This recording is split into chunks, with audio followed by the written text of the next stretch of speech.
Hi, it's Dr. Centeno, and thanks so much for joining me this afternoon. We're going to talk today about an interesting topic and one that comes up sometimes. I've talked about some of these things a few times on this channel, but I think it's important to do a formal video on this specific topic, and that is what can you or should you avoid if you're going to get anesthesia with really any spinal procedure, up to and including the PICL procedure that we frequently talk about here. And this has come up every once in a while. We'll see a patient who didn't get the memo and stays on some of these medications. Now, they're not direct contraindications or what's called an absolute contraindication. You can stay on these medications and still get your procedure, but it does change things a bit. So I want to talk about that because I think that's an important conversation to have. So let me go ahead and share my screen. As usual, I'm going to start with a short presentation, and then you can ask questions about this topic or anything else you would like to know about. So let me go share my screen here, and we'll start talking about this particular conversation or this particular topic.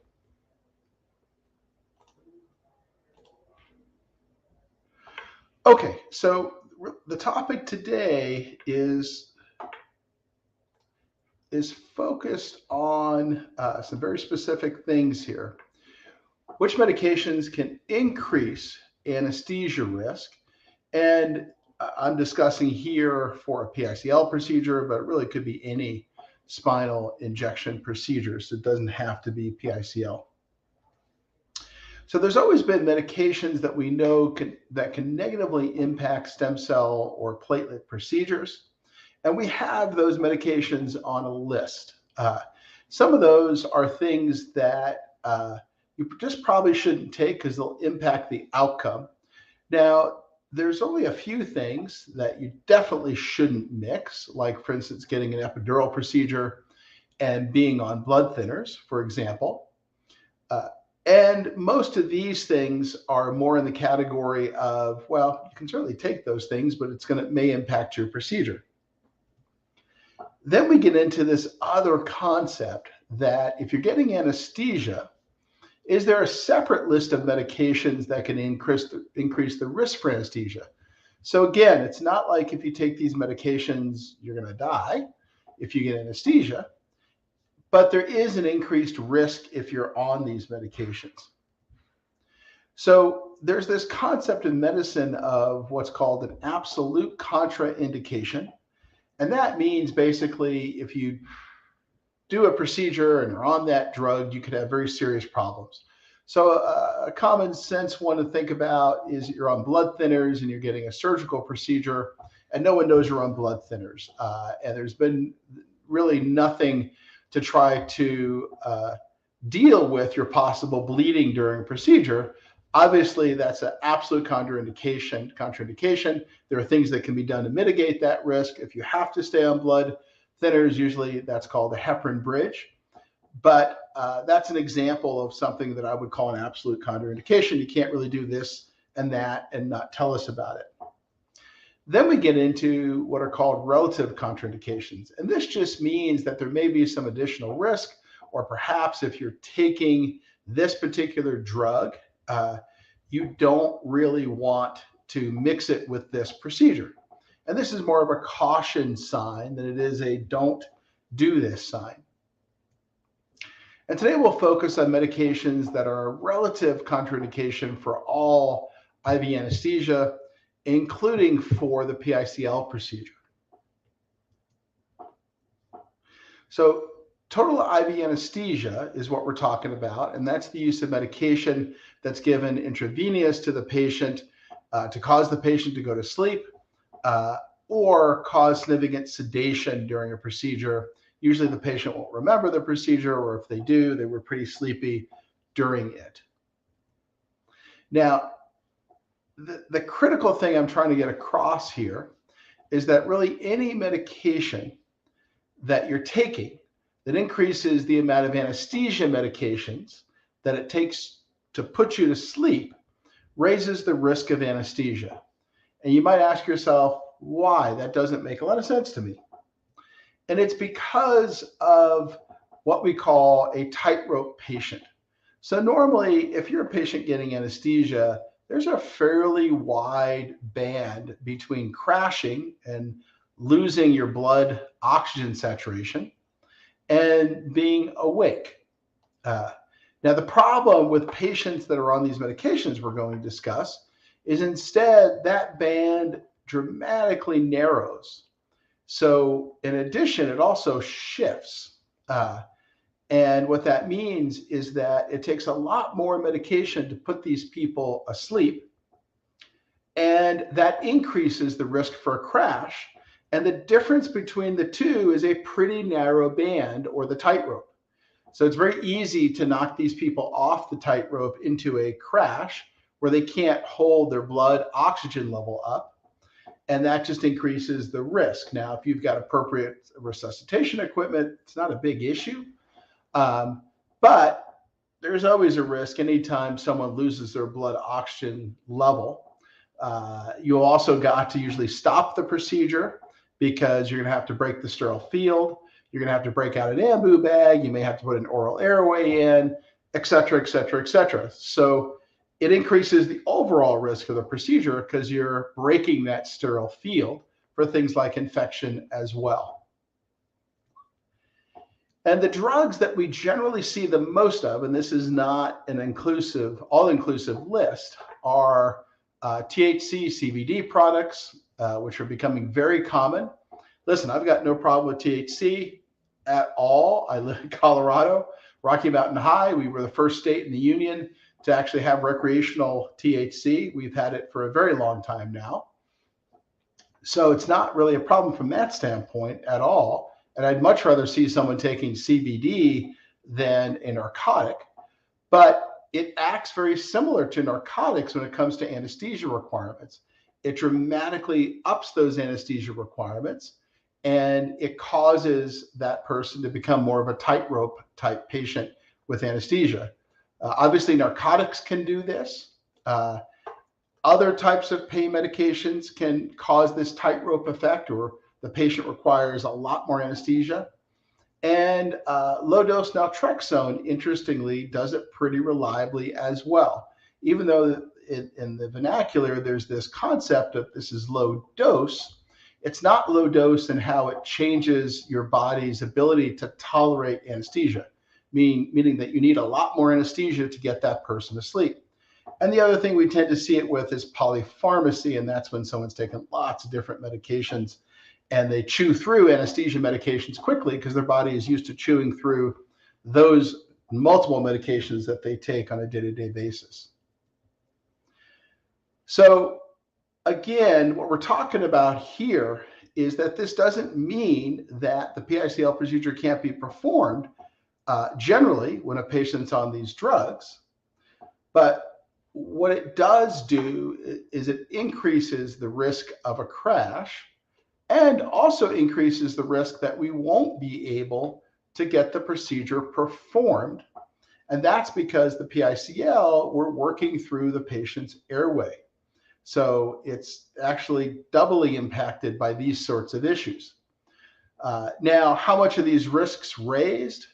A fair amount, meaning the normal, if the normal risk of a severe, serious problem or complication due to IV anesthesia is X, it doubles or triples or quadruples that risk.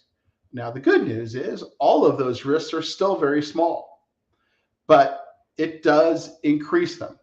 And then when it comes to this one, the risk of not getting the procedure done, we've had that happen probably 1 in 100 times, 2 in 100 times with these kinds of patients.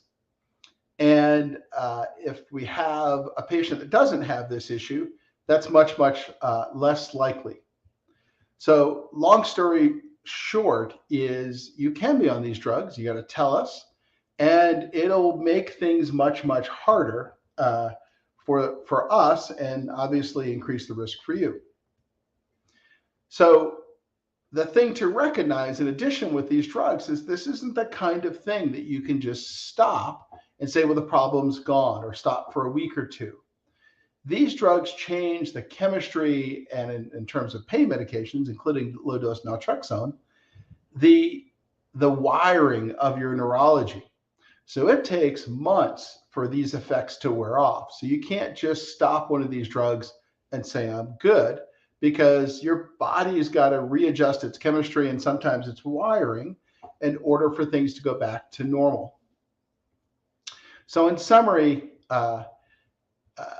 if you're on these medications, please tell us, and we will look at the risk benefit of you stopping that medication and for how long you need to stop that medication. And if you stay on them, you just need to recognize that you're buying certain increased risk.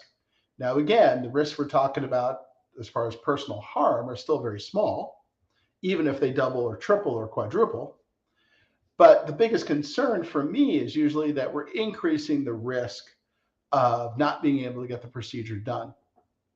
And in addition, realize that by staying on these medications, you will certainly add stress to the treatment team, right? Because if you're crashing during a procedure, that's going to add stress to the overall treatment team. It may mean that we may not be able to get as much done as we had planned, because we're having to re-prep the patient, and our world is stopping while we're focusing on keeping you safe. And every time we have to re-prep the patient to keep that person sterile, the risk for an infection and all those things go up. And even if that doesn't happen, the stress on the treatment team goes up.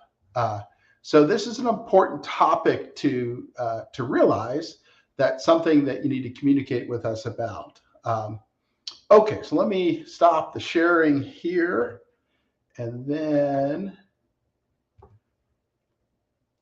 we will take some questions.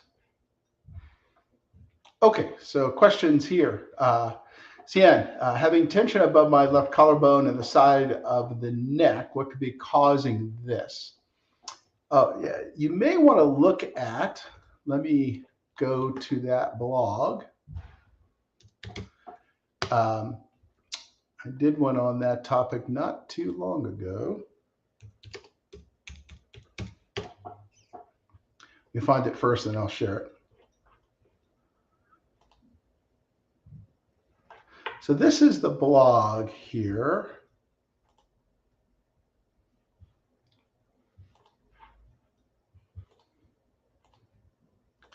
So if you go to the regenexx.com site on the blog and you search under sternoclavicular joint pain or SC joint pain, this goes through the SC joint.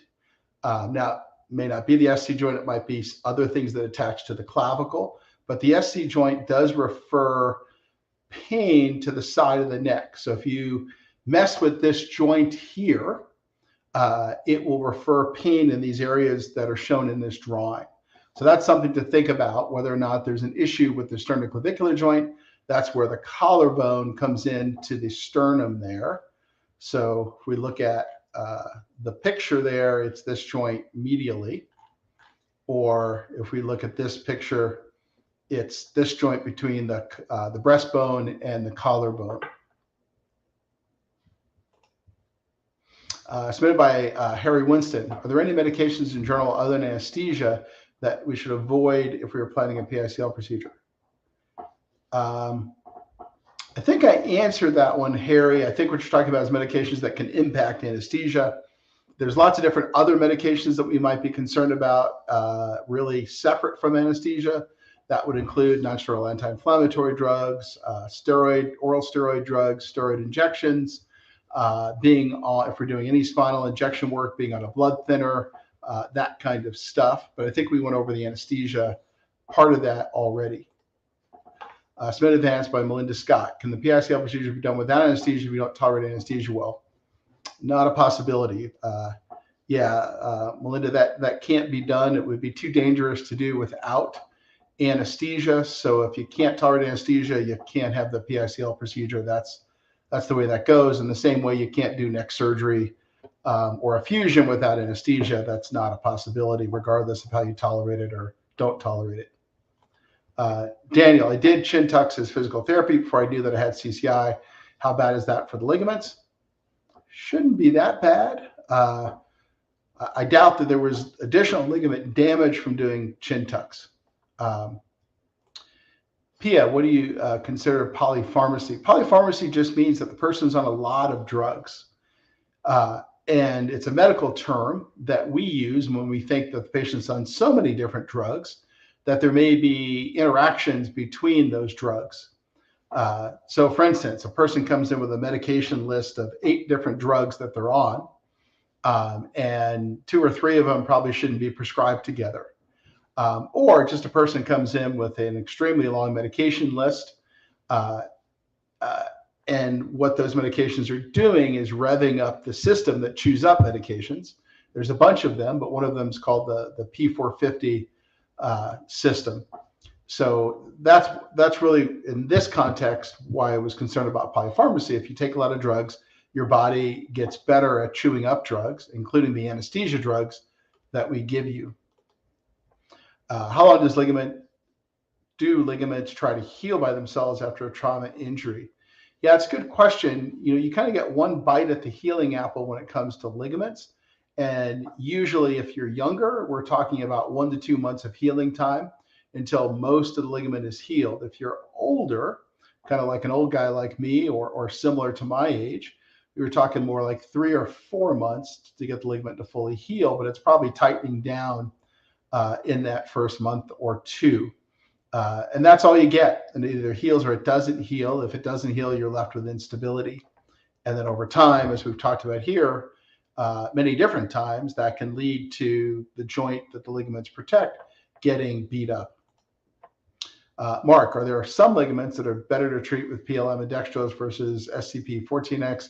Wouldn't it be better to treat ligament with PLM dextrose instead of SCP-14X? Yeah, Mark, we don't treat that many ligaments with 14X. That's a high concentration. We generally treat them with 5, 7, or 10X, but we have a few that we treat with 14X. For instance, the ligaments in the thumb. As far as the difference between the two, the main difference between the two is 14X is going to have a more powerful ligament healing punch behind it. But it's not neurolytic. So the nice thing about prolotherapy is that it's neurolytic. What I mean by that is that little nerves tend to grow into some of these damaged ligaments.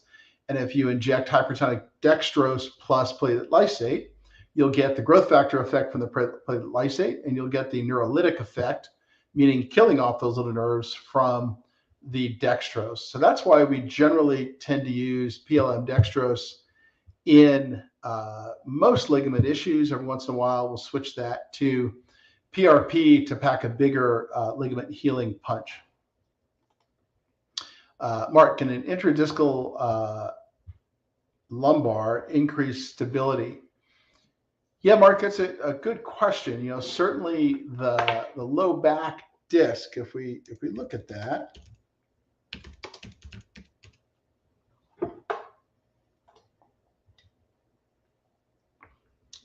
the low back discs, as you might imagine, are involved in stability. So you've got this posterior part back here where you have things like the supraspinous, interspinous ligaments. You've got the facet joints in front of that. You've got the ligament flavum in the back of the spinal canal, the anterior longitudinal ligament in the front of the spinal canal, the disc itself in front here, and then the anterior longitudinal ligament in the very front of the disc. And all of those are involved in stability, including the muscles. So there are times that we do inject the disc. It's called an X approach. It's a very specific approach where we inject into the disc annulus in the anterior on both sides and the posterior on both sides in order to provide additional stability if staying out of the disc hasn't provided that stability. Mark, can you describe the process of injecting the ALL ligament in lumbar spine? How's a recovery of that compared to an intradiscal procedure? It would be best to combine ALL injection intradiscal procedure. Yeah, let's see if we can find a picture that I can play with to show you what that would look like.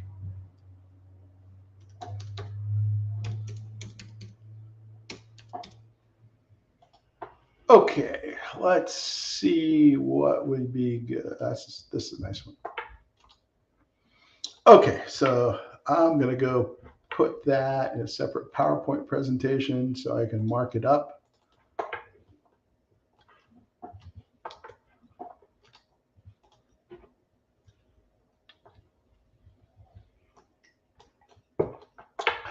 Okay, let me switch the share here.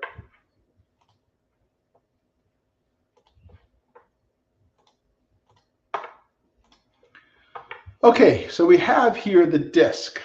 This is a side view. This is a top view of the disc.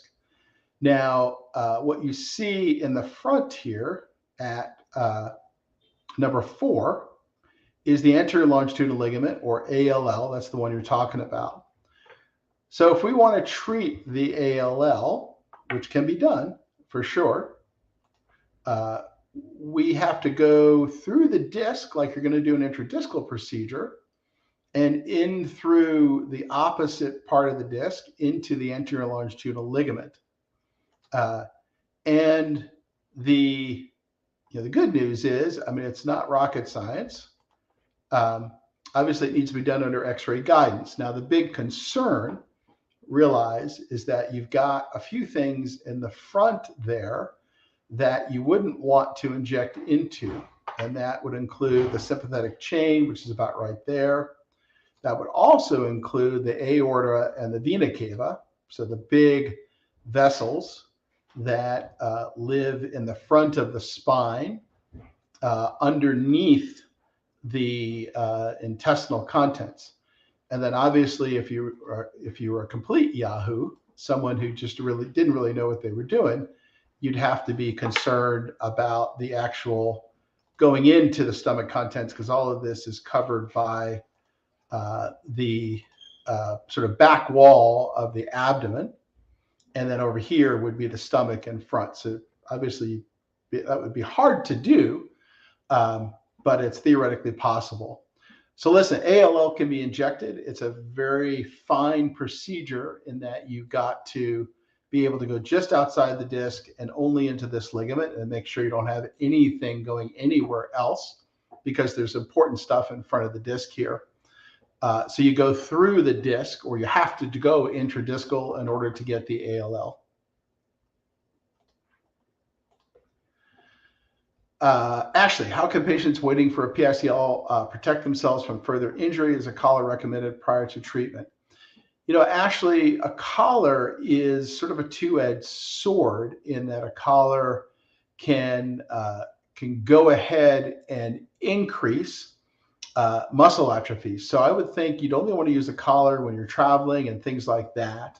You would not want to use a collar if there are any problems or any where you need to use one all the time, because that's going to weaken those muscles and cause more instability. So be careful with wearing collars. Only use collars to protect yourself in certain activities. As far as other things, I'm not quite sure there's anything else I'd recommend. If you're waiting on the schedule, you know, we do have problems sometimes on the scheduling side. So I'm going to put Carla's email address into the comments here. Carla is my scheduling person, so you may want to reach out to Carla and make sure, or see if it's possible to get in sooner rather than later, because sometimes that kind of thing can be arranged if someone's having particular issues. So I put Carla's email there, so I'd reach out to Carla to see if it's possible to get moved up if you're concerned about that. Annie, I take 50 milligrams of Seroquel, 50 milligrams of Trazodone, Klonopin, Tylenol PM, all taken for bed, dealt with insomnia. Yeah, so again, complication is not the right term as much as it is, it's going to make the anesthesia more difficult. The one that's really going to impact it the most would be the Klonopin, which is a benzodiazepine like Valium, but a longer acting version. So that is going to increase the amount of medication it takes to get you to sleep. So you're going to be one of those tightrope patients if you continue to stay on that stuff. So there's not much way to change that other than let us know. And if you can't get off those medications, then we'll obviously have to work around that and realize that you're going to be one of those tightrope patients.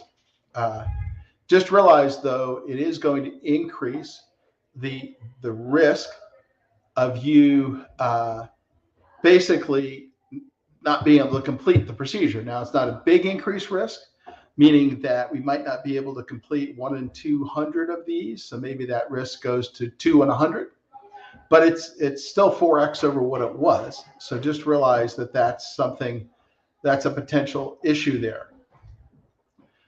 Pia, you just introduced a new concept, the sympathetic chain. Does this mean that issues in any vertebral level can irritate the sympathetic nervous system? Sure. The sympathetic nervous system can get irritated. Let's see if we can pull up the sympathetic chain here.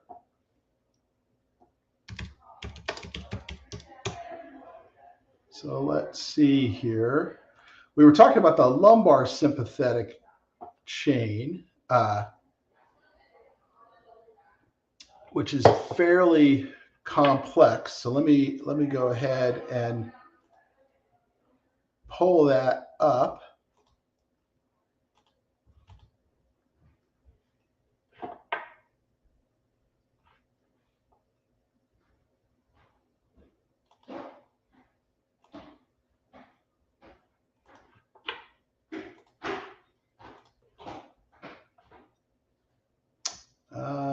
I didn't do that correct. Let me switch that out. Sorry about that. Okay, so lumbar sympathetic chain has components up front here. It also has components that run on the side. This is actually thoracic that's being shown here. And then if we go down further, this one looks more like the lumbar. So here the sympathetic ganglia are moved to that front spot that we were just talking about. So yes, it's possible to get irritation of the sympathetic nervous system. If we're talking about in the neck, let's switch out to that now. Cervical sympathetic trunk here, again, running right up front here. So it's possible, for instance, to get irritation of that sympathetic chain by the upper cervical vertebra at C1 here.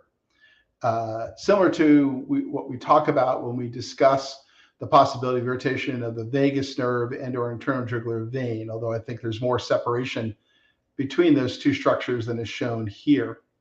But yes, it is possible. Bonnie, is PRP safe in the cervical area if a CSF leak is suspected in the same region but not visible on imaging? Well, I wouldn't want to do blind PRP or minimally guided PRP for sure, meaning that you'd have to go to a doctor that understands how to use things like C-arm fluoroscopy to know exactly where the stuff is being injected. So that would include fluoroscopy plus contrast. So for instance, some of the prolotherapists out there that inject ligaments, I can think of one clinic in particular, they just use the x-ray machine to kind of put the needle someplace. They don't inject any contrast, radiographic contrast to see where the stuff is going. But as long as you're using a doctor that understands that and can do that, which wouldn't be the clinic I'm thinking of, then there should be an issue. In fact, PRP would be a treatment for a CSF leak.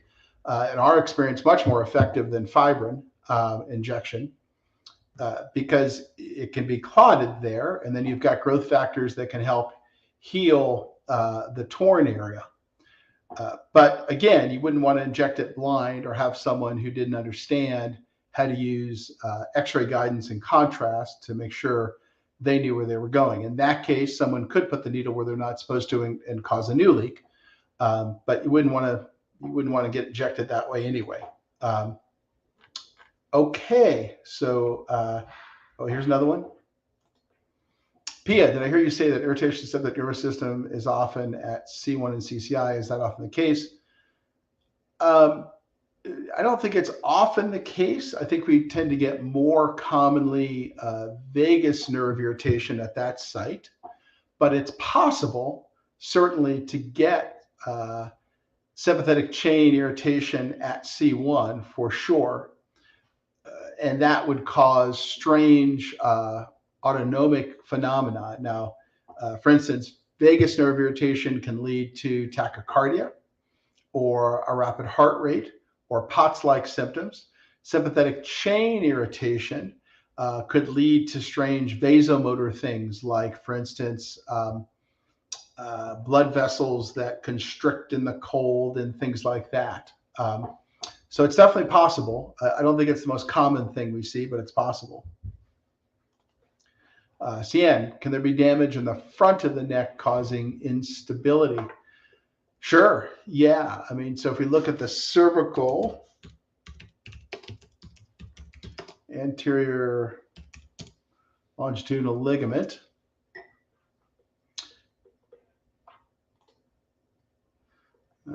that's a pretty picture, but it's not really very anatomically accurate. So this piece of duct tape running down the front of the neck and the front of the neck bones, called the anterior and longitudinal ligament, can provide some additional stability as well. So I've got a patient right now, for example, who was a big surfer. She was surfing, ended up getting into the sand in such a way that her head snapped backwards. And she tore or very significantly injured, and we could see that on the cervical MRI, this anterior and longitudinal ligament. We had to go in and directly inject that ligament. And, I just saw her this week. She's doing much, much better. She's now back to doing all sorts of active things, like she just did a bike race, something she could never have done prior to us injecting that anterior and longitudinal ligament. So, yes. Stacy, my chiropractor, says C1 and C2 rotating opposite directions, neurosurgeon, not possible. Yeah, I think your neurosurgeon is an idiot so I'd probably run from the neurosurgeon. And what I mean by that statement is that he obviously doesn't understand the biomechanics and the anatomy of the upper cervical spine. And if you got an upper cervical problem, he'd be probably the last guy you'd want to see. So I would probably run the other direction from the neurosurgeon. And here's why. Let's go and look at what those biomechanics are and how that looks. So if we go to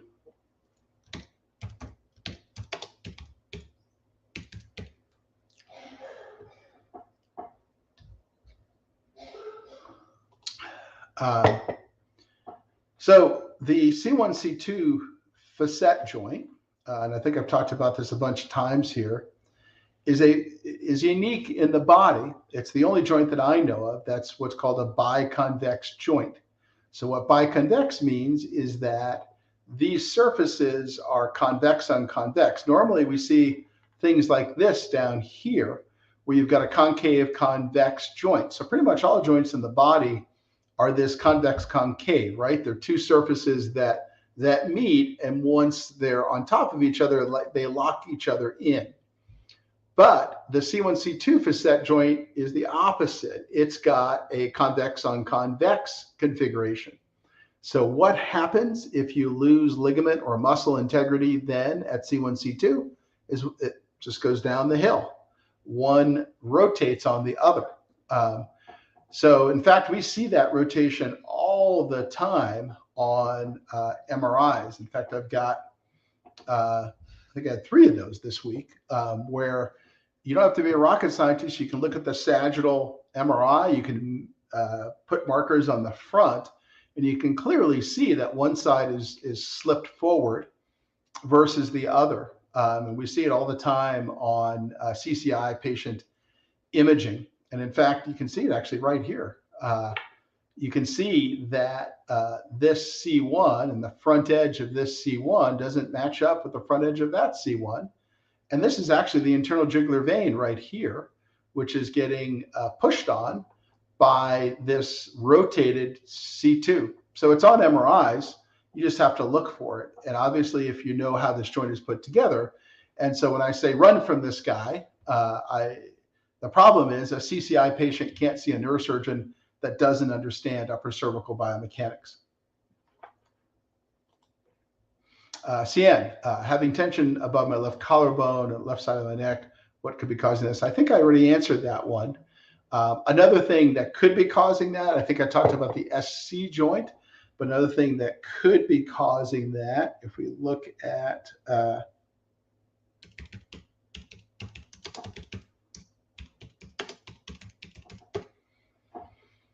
is that there are muscles that run in there, and there's a couple of them to think about and consider.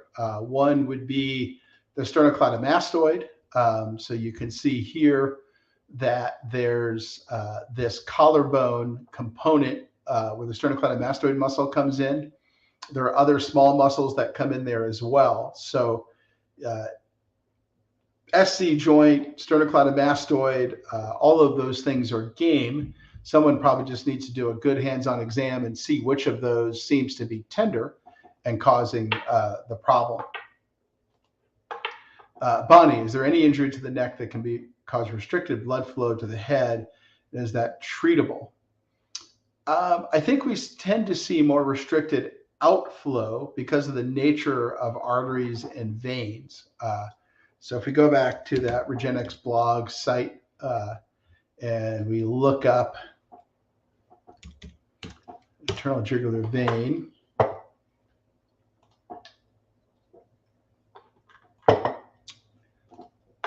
so the internal jugular vein runs right in front of the lateral tubercle here, or lateral transverse process of C1. And with that is the internal carotid artery, which is not shown. That would be red. Now, veins are more compressible than arteries, so you usually get outflow restrictions. So what that means is outflow from the skull of blood would be controlled by this internal jugular vein. Now, there's also lots of other ways the blood can go. So it's just this one side and spot. There's also with this an internal carotid artery that could theoretically get compressed, but arteries are a lot less compressible from the outside because they're thicker. As you might imagine, there's more pressure in an artery, so the walls of the artery have to be thicker. So it's possible, but less likely than the internal jugular vein, which controls the flow from the head down and through the heart and the neck.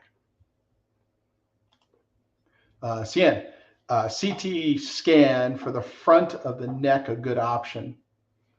I don't think it's going to show you much unless you're looking for something like internal jugular vein compression, which would be a CT venogram or a CT arteriogram. But I don't think it's going to show you that much with regard to whether or not the anterior longitudinal ligament is injured, because you really won't see it on a CT scan. You can see it on an MRI. It's not hard to see on an MRI. So a 3 Tesla thin slice MRI through the middle here with thin slices, let's say 2 millimeters slices just through the middle, would show the anterior longitudinal ligament very nicely. You can also see it on ultrasound imaging pretty easily, and that can be done in the office. So either one would work. The MRI sometimes is a little better because it produces a picture that you can continue to scroll through and play with afterwards. That's static, whereas ultrasound is very operator dependent. Okay, any other questions that I can answer here? We're at about 40 minutes in. I usually go to about 60 minutes in. Any other questions that anyone has about this topic, other topics?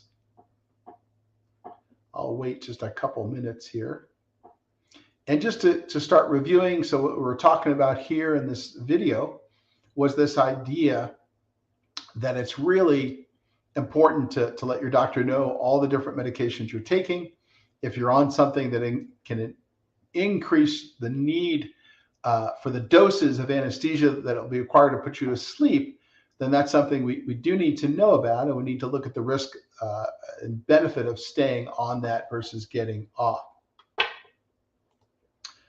Bonnie, how can I reach out to you to move forward? Yeah, Bonnie, I'll put it down here again. I'd reach directly out to Carla, who is my personal assistant, and she can help you from there. I'm going to go ahead and put Carla's email again down here. So it's ksalas@centeno-schultz.com. That'll be in the comments there. So reach directly out to Carla. She would be able to help move things forward for you. Any other questions I can answer?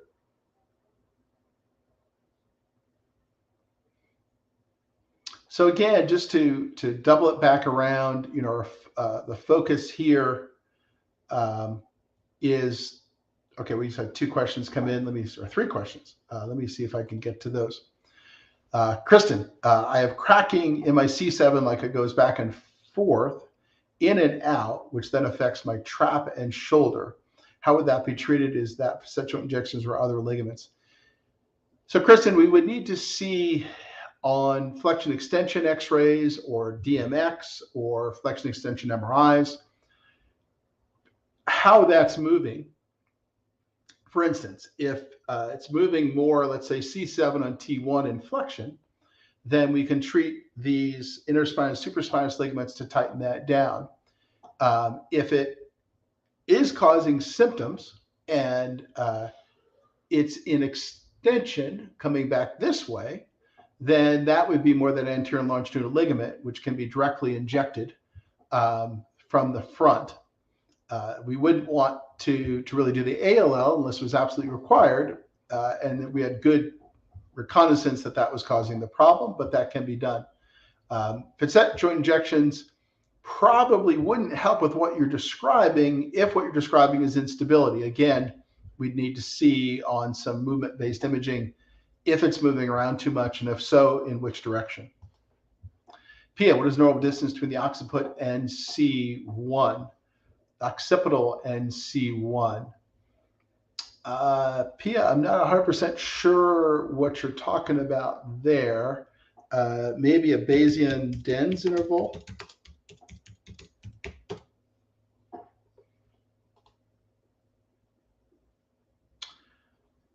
So let me know, are you talking about this interval? And this is actually C2 in the occiput. In the front, are you talking about in the back here? Or in the front here between the atlas and the skull. As far as the occiput, that's a very specific part on the sides here, the occipital condyle. Stacy, getting an updated DMX about 4 weeks before my mid-July PICL with you. Do you want the disc and report sent as soon as ready, or just bring with the PICL?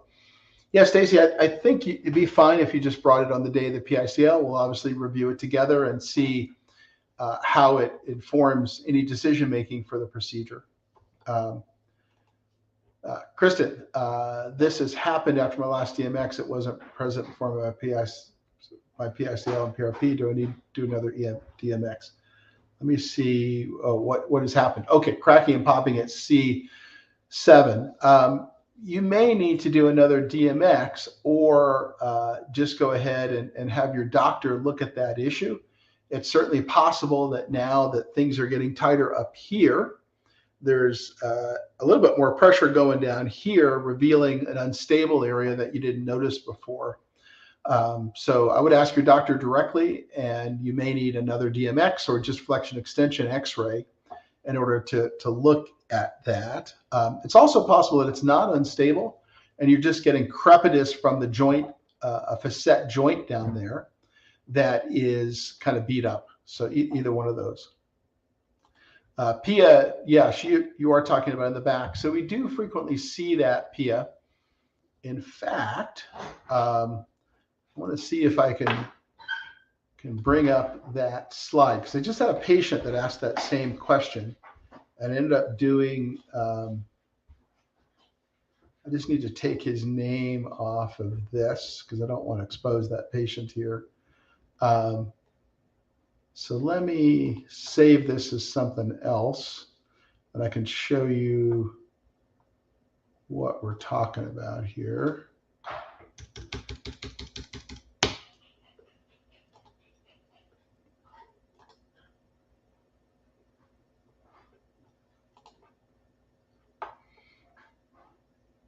Okay, so Pia, I'm going to go ahead and share this. And this was a patient who asked the same question. We had imaging on this patient, so I was able to answer his question with the imaging. And so what you're talking about is when, and you can barely even see it, when this area and the back of the atlas bangs up against the back of the skull or the occiput in this kind of extension motion, which is what we see here. And so what's happening there is excessive posterior rotation of the skull coming backwards, causing the skull to bang into the back of the atlas at C1. So what causes that? And what generally causes that is this stuff. So this is all the different ligaments in the neck. So you can see that you've got this SAAOL ligament up front, and you've got this AAO1 ligament, and those are the two that would need to be loose in order to allow the back part here to bang into C1. And from a muscle standpoint, it would be a failure of the longus capitis muscles that would also control that extension. So at the end of the day, I was able to sort of break this down for this particular patient, but that's what's causing it. And the focus, therefore, you need to pay extra attention on the anterior ligaments. This would be a PICL procedure, but the only way to get to these ligaments, to tighten these front ones down.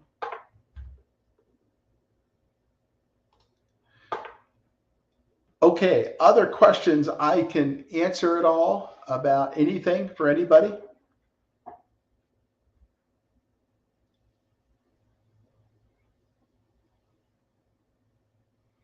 Okay, guys. Well, thank you so much for being with us here today. I know it's always hard to take time out of everyone's busy day. In addition, the goal of this program is to try to make sure that everyone gets a chance to ask questions about anything they want, because educated patients have got a lot more power than those that don't really know what's going on.